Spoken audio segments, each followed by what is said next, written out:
Hi everybody, Sarah Barber here from Pure People.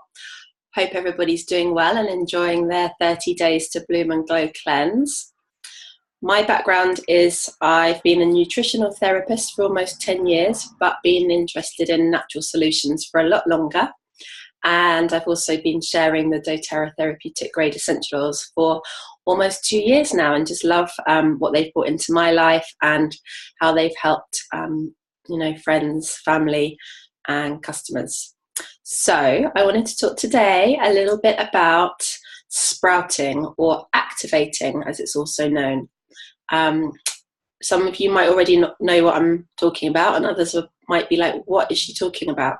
So when we talk about sprouting something, what we're really talking about is soaking and allowing a little sprout to form from a nut, a seed, but also a grain or a bean or legume. So nuts and seeds aren't the only things that we can sprout, okay? But more to the point, why do we need to do this? Why would we want to bother soaking and sprouting things?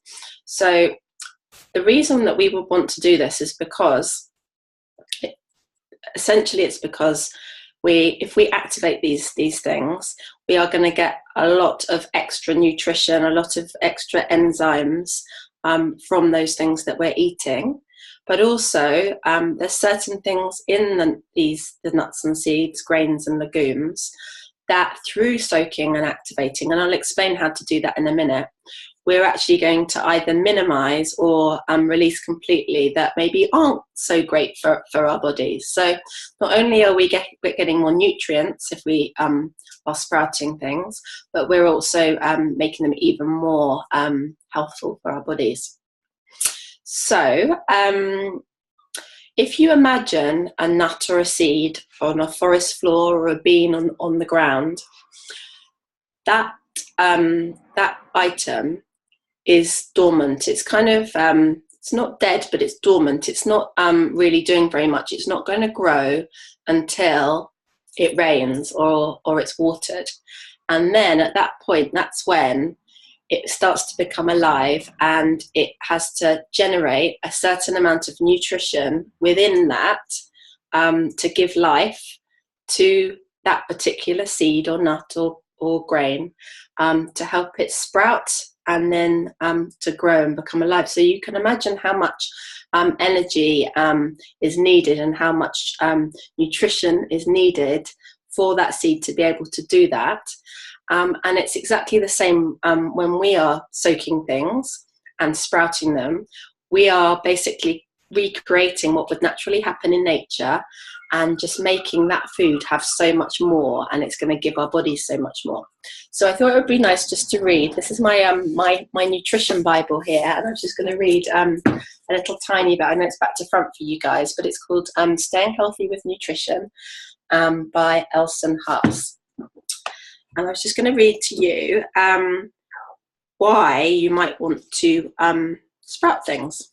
So it talks here about when a seed is sprouted into the first beginnings of the new plant, much of the stored nutrient potential bursts forth into the seedling, and these little sprouts, including the seed, grain or bean, with its shoot and greenery, become wealthy with nutrients. So summarizing what I've just been talking about.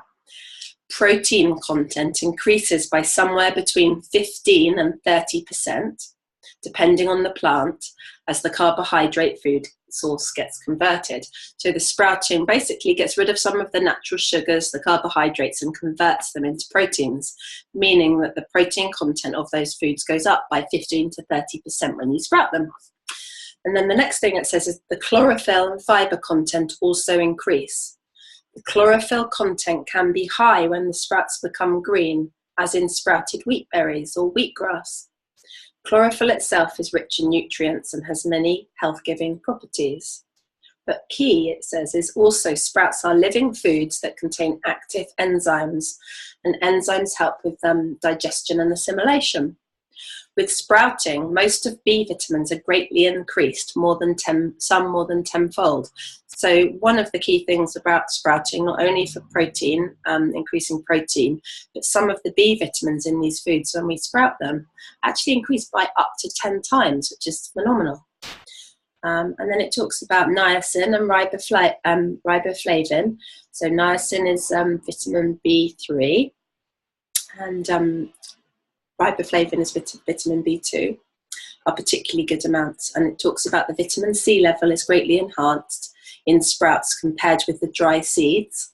Beta carotene, which is a form of vitamin A, the vitamin A precursor, increases with sprouting, as do vitamins E and K, calcium, phosphorus, iron, although mineral content is not as greatly affected as that of vitamins. So that is all impressive stuff. So I was going to explain now how you could actually do the sprouting.